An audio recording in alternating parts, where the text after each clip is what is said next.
Affair में आपका स्वागत है। आज हम 8 जुलाई 2024 के महत्वपूर्ण करंट अफेयर को डिस्कस करेंगे। ये करंट अफेयर आने वाले एग्जाम के लिए बहुत ही महत्वपूर्ण है, जैसे UPPCS, RO and other one day competitive exam के लिए बहुत ही महत्वपूर्ण है। तो चलिए हम डिस्कस करते हैं।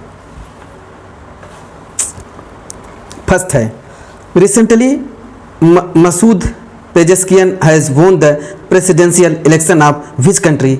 Answer A, Iran.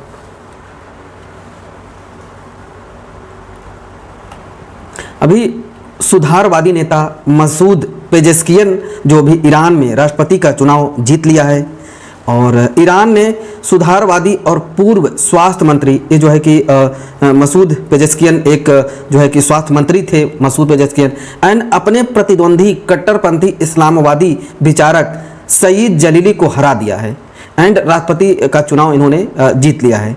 जो है कि ये 69 वर्ष के ये मसूद पेजेस्कियन हैं, जो कि एक शल्य चिकित्सक हैं, हार्ट जो है कि सर्जन हैं, जो कि पेजेस्कियन ने अति रूढ़वादी सईदी जलील के खिलाफ दूसरे दौर के चुनाव में लगभग 53.6% वोट जीते हैं। एंड अभी जो है कि ईरान के जो राष्ट्रपति चुनाव जो शुरू 2025 में होना था, लेकिन इस साल 19 मई को जो हेलीकॉप्टर दुर्घटना में राष्ट्रपति इब्राहिम रईस की जो है कि मृत्यु हो गई थी, इसी कारण से चुनाव जल्दी करवाना पड़ा। सो मसूद पेजेस्कियन अभी ईरान के जो है कि प्रेसिडेंशियल इलेक्शन में जो है कि प्रेसिडेंट बने हैं। नेक्स्ट है, according to Mercer cost of living data report, which is the most expensive city in the world? Answer B, Hong Kong। जो कि मर्सर की जीवन यापन जो अभी डेटा रिपोर्ट के अनुसार हांगकांग जो है कि दुनिया में सबसे महंगा शहर घोषित किया गया है। मर्सर की जीवन यापन लागत डेटा रिपोर्ट के अनुसार हांगकांग, सिंगापुर और ज्यूरिख 2024 में अंतर्राष्ट्रीय श्रमिकों के लिए सबसे महंगे शहर हैं, जो पिछले साल की अपनी स्थिति को बनाए रखे हैं। एंड भारत का सबसे महंगा शहर मुंबई है, जो कि 136वें स्थान पर है। एंड इसी प्रकार से जो राजधानी नई दिल्ली है 165वें स्थान पे है, सबसे महंगा सिटी। एंड इसके बाद जो है कि दुनिया में कुछ अलग और सिटी हैं जो कि सबसे महंगे हैं, जैसे हांगकांग, सिंगापुर के अलावा भी हैं, जैसे संघई 23, बीजिंग 25, सियोल 32, ये इतना रैंकिंग है। और रिपोर्ट 2026 में जो है कि इसके स्थान पर 200 से अधिक वस्तुओं की लागत के तुलना में सबसे अधिक है, जैसे परिवहन, भोजन, कपड़े, घरेलू सामान और मनोरंजन के लिए। नेक्स्ट है, recently the Indian air force has successfully tested which first indigenous anti radiation missile? Answer B, Rudram first. अभी भारतीय वायुसेना अपनी स्वदेशी anti radiation missile Rudram first का अभी जो है सफल परीक्षण किया है। जो इंडियन एयरफोर्स के लिए भारतीय जो अभी इंडियन एयरफोर्स के लिए डीआरडीओ ने एक मिसाइल डेवलप किया है, जो इसका नाम है रुद्रम फर्स्ट का सफलतापूर्वक जो है कि ये परीक्षण किया है। रुद्रम 1 को इंडियन एयरफोर्स के सुखोई 30 MKI फाइटर जेट के साथ एकीकृत किया गया है, जो लॉन्च प्लेटफॉर्म के रूप में काम करता है। मिसाइल में INS GPS नेविगेशन और अंतिम हमले के लिए एक पैसिव होमिंग हेड की सुविधा है, जिसमें यह विकिरण उत्सर्जक लक्ष्यों को सटीक रूप से हिट करने में सक्षम है।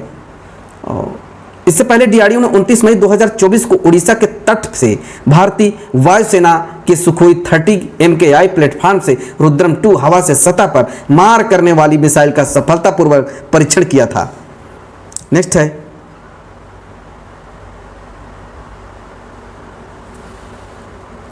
Who has recently launch project पारी?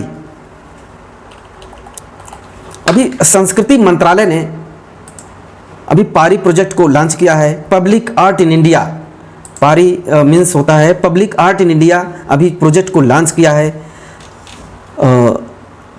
संस्कृति मंत्रालय द्वारा भारत सरकार की एक पहल है। ये पारी प्रोजेक्ट जो है संस्कृति मंत्रालय द्वारा लॉन्च किया गया है, जिसे ललित कला अकादमी राष्ट्रीय आधुनिक कला गैलरी द्वारा क्रियान्वित किया जा रहा है। एंड यह कार्यक्रम जो है कि 21 से 31 जुलाई 2024 के बीच नई दिल्ली में आयोजित किया जाएगा। इस प्रोजेक्ट के तहत सार्वजनिक प्रतिष्ठानों पर विभिन्न दीवार पेंटिंग, भित्ति चित्र, मूर्तियां और स्थापनाएं बनाना है। इसके माध्यम से कला को लोकतांत्रिकरण, शहरी प्रदेशों को सुलभ बनाना है और इसका लक्ष्य है कि आर्ट एंड कल्चर को बढ़ावा देना है। नेक्स्ट है, where will opening match of the 133 Durand cup 2024 be held? Answer है कोलकाता। कोलकाता, कोकराझार, जमशेदपुर और शिलांग में अभी 133वां डूरंड कप 2024 आयोजित किया जाएगा। डूरंड कप का 33वां संस्करण 27 जुलाई को शुरू होगा। एशिया और भारत का सबसे पुराना क्लब आधारित फुटबॉल टूर्नामेंट का फाइनल कोलकाता, पश्चिम बंगाल के विवेकानंद युवा भारती की रंगनम साल्ट लेक स्टेडियम में, इसका नाम है साल्ट लेक स्टेडियम में 31 अगस्त 2024 को खेला जाएगा। नेक्स्ट है,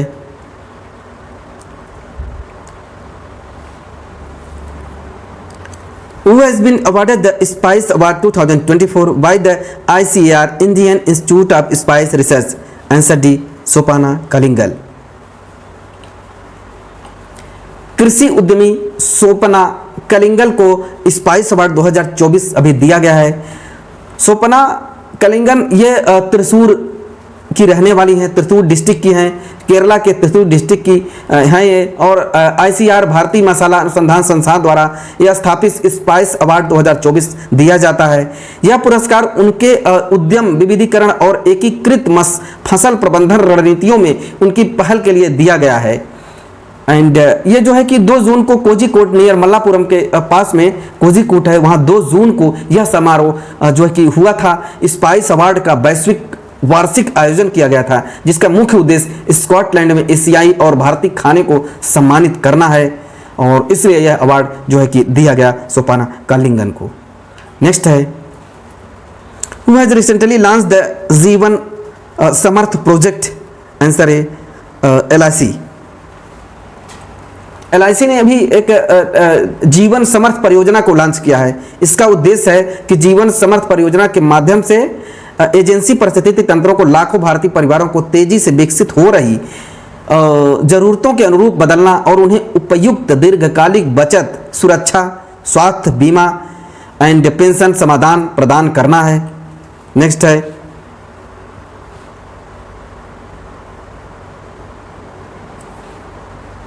recently the National Commission for Protection of Child Rights has declared Mica mines in which state as child labor free? Answer B, Jharkhand. राष्ट्रीय बाल विकास प्राधिकरण संरक्षण आयोग ने झारखंड की अभ्रक खाद्यान्नों को जो बाल श्रम मुक्त कर दिया है। राष्ट्रीय बाल अधिकरण संरक्षण NCPCR ने 5 जुलाई 2024 को झारखंड के कोडरमा में एक कार्यक्रम आयोजित किया था, जिसमें खाद्यान्नों में काम करने वाले जो बाल श्रम मुक्त कर दिया है। तो NPCR के अध्यक्ष प्रियांक कानूनगो ने घोषणा की है कि अभ्रक खनन में बाल श्रम की आपूर्ति श्रृंखला को साफ करने का यह पहला प्रयास है। और जो बाल श्रमिक होते हैं, ये 14 वर्ष तक की आयु के कम काम करने वाले बच्चों को बाल श्रमिक कहा जाता है। यह झारखंड के कोडरमा, गिरिडीह जिलों में प्रचुर मात्रा में है। कोडरमा को कभी भारत की अभ्रक राजधानी और अभ्रक नगरी भी कहा जाता था। कोडरमा को अभ्रक राजधानी कहा जाता था। नेक्स्ट है, under whose chairmanship has the inquiry commission been constituted to investigate the recent Hathras stamped in Uttar Pradesh? Answer D, Brajesh Srivastava.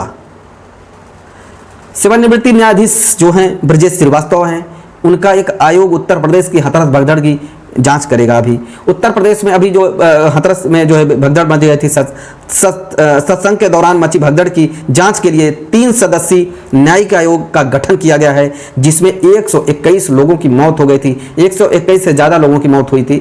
Uttar Pradesh की राज्यपाल आनंदीबेन पटेल ने इस आशय की अधिसूचना जारी की है। 3 सदस्यीय न्यायिक आयोग का नेतृत्व इलाहाबाद उच्च न्यायालय के सेवानिवृत्त न्यायाधीश न्यायमूर्ति ब्रजेश कुमार श्रीवास्तव कर रहे हैं। नेक्स्ट है, where has the Mahaprabhu Jagannath Rath Yatra started recently? Answer C, Orissa.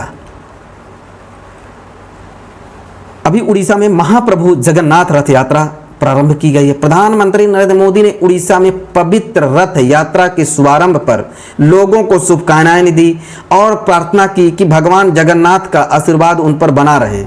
रथ यात्रा, जिस रथ महोत्सव के रूप में भी जाना जाता है, पुरी के जगन्नाथ मंदिर जितनी ही पुरानी है।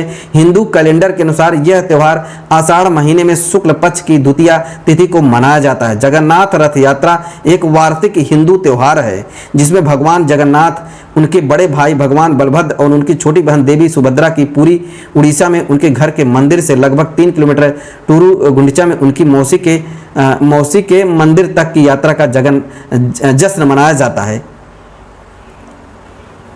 Thank you. आज हमने 8 जुलाई 2024 के महत्वपूर्ण करंट अफेयर को डिस्कस कर लिया है। एक करंट अफेयर आने वाले एग्जाम के लिए बहुत ही महत्वपूर्ण है, तो आप इस वीडियो को 2 से 3 बार जरूर देखें और करंट अफेयर को डेली आप पढ़ें। Thank you. और हमारे चैनल को सब्सक्राइब एंड शेयर करें।